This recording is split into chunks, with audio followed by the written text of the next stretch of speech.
Hello friends, આજે આપણે બનાવીશું વરિયાળીનું શરબત અને વરિયાળીનું પ્રીમિક્સ. અને આ પ્રીમિક્સથી તમે 3 રીતે વરિયાળીનું શરબત બનાવી શકો છો અને આ પ્રીમિક્સને તમે સ્ટોર બી કરી શકો છો. તો ચલો બનાવીએ. વરિયાળીનું શરબત બનાવવા માટે મેં 1 વાટકી જેટલી વરિયાળી લીધી છે. એની સામે એ જ વાટકીથી 2 વાટકી જેટલી ખડી સાકર લીધી છે. ખડી સાકર અને વરિયાળીની પ્રકૃતિ ખૂબ જ ઠંડી હોય છે, એટલે ઉનાળાની ગરમીમાં તમે વરિયાળીનું શરબત પીશો તો તમારા પેટને ખૂબ જ ઠંડક મળશે. આપણે વરિયાળી અને સાકરની સાથે 5 જેટલી એલચી લીધી છે. એલચીની પ્રકૃતિ પણ ઠંડી જ હોય છે અને એની સાથે 5 થી 6 આપણે મરી લીધા છે, આખા મરી લીધા છે. એનો ટેસ્ટ વરિયાળીના શરબતમાં ખૂબ જ સરસ આવશે. અને હવે આપણે બધું મિક્સર જારમાં લઈને ક્રશ કરી લઈએ. પહેલાં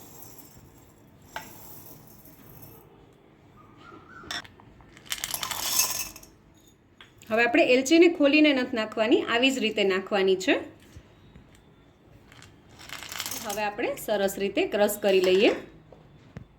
વરિયાળીને સાકર સરસ રીતે ક્રશ થઈ ગઈ છે, તમે જોઈ શકો છો.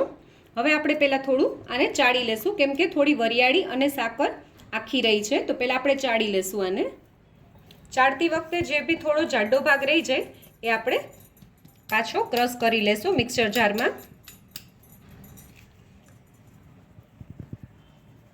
હવે આપણે ચાળી લીધું છે અને તમે જોઈ શકો છો થોડીક વરિયાળી આખી દેખાય છે. એને આપણે ફરીથી મિક્સર જારમાં લઈને ક્રશ કરી લેશું.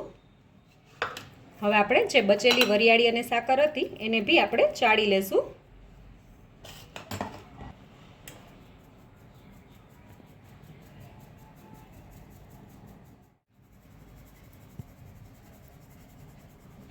આપણા વરિયાળીના શરબતનું તમે જોઈ શકો છો પ્રીમિક્સ રેડી થઈ ગયું છે. અને આ પ્રીમિક્સને તમે કોઈ પણ એરટાઇટ ડબ્બામાં અથવા કાચના આ રીતના કન્ટેનરમાં ભરીને તમે એને 2 થી 3 મહિના સુધી સ્ટોર કરી શકો છો. અને જો તમે ફ્રીજમાં રાખો તો 6 મહિના સુધી આ પ્રીમિક્સ બગડતું નથી. પણ તમારે એ વાતનું ખાસ ધ્યાન રાખવાનું કે કોઈ પણ એરટાઇટ અથવા કાચની બરણીમાં જ આ પ્રીમિક્સને ભરવાનું રહેશે. અને હવે આપણે આનું શરબત બનાવી લઈએ. હવે આપણે વરિયાળીનું શરબત જ્યારે બનાવીએ છીએ ત્યારે શરબતમાં નાખવા માટે મેં અહીંયા થોડા તકમરિયા લીધા છે. એને આપણે 2 થી 3 મિનિટ સુધી પાણીમાં પલાળી દેશું. તકમરિયા પણ પેટ માટે ખૂબ જ ઠંડા હોય છે, જેથી કરીને જો તમને આનો ટેસ્ટ ભાવતો હોય તો તમે એ વરિયાળીના શરબતમાં એડ કરી શકો છો. હવે આપણે 3 રીતે વરિયાળીનું શરબત બનાવવાના છીએ. તો આપણે સૌથી પહેલાં 1 ગ્લાસમાં પાણી લેશું અને બીજું પણ આપણે પાણીથી જ બનાવીશું.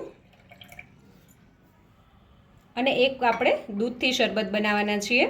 જો કોઈને વધુ એસિડિટી થઈ જતી હોય તો તમે વરિયાળીનું શરબત આ રીતે દૂધમાં પીશો તો તમને એસિડિટીમાં રાહત થશે.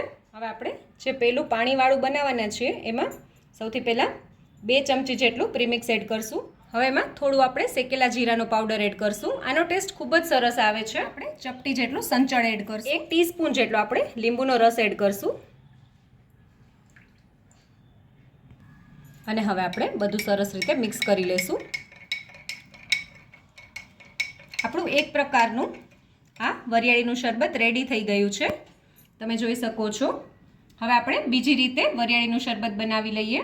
હવે આપણે આમાં 2 ટીસ્પૂન જેટલી રેગ્યુલર ચમચી છે એનાથી જ આપણે 2 ચમચી જેટલું પ્રીમિક્સ એડ કરશું. એની સાથે જે આપણે તકમરિયાને પલાળીને રાખ્યા હતા એ આપણે એડ કરી દઈશું અને બધું સરસ રીતે હલાવી લેશું. આ તકમરિયા પણ પેટ માટે ખૂબ જ ઠંડા હોય છે. હવે આપણે ત્રીજી રીતે બનાવીશું શરબત. એમાં આપણે પાછું 2 ચમચી જેટલું પ્રીમિક્સ એડ કરશું અને સરસ રીતે હલાવી લેશું. અને હલાવતી વખતે એ વાતનું ખાસ ધ્યાન રાખવાનું કે ગઠ્ઠા ના થઈ જાય. અને જો તમે કદાચ એવું બને કે થોડી સાકર ઓછી એડ કરી હોય તો થોડું શરબતને બનાવતી વખતે ચાખી લેવાનું, તો પ્રીમિક્સ થોડું વધુ એડ કરી દેવાનું. હવે લાસ્ટમાં આપણે આઈસ ક્યુબ એડ કરીને આપણા શરબતને સર્વ કરી લઈએ.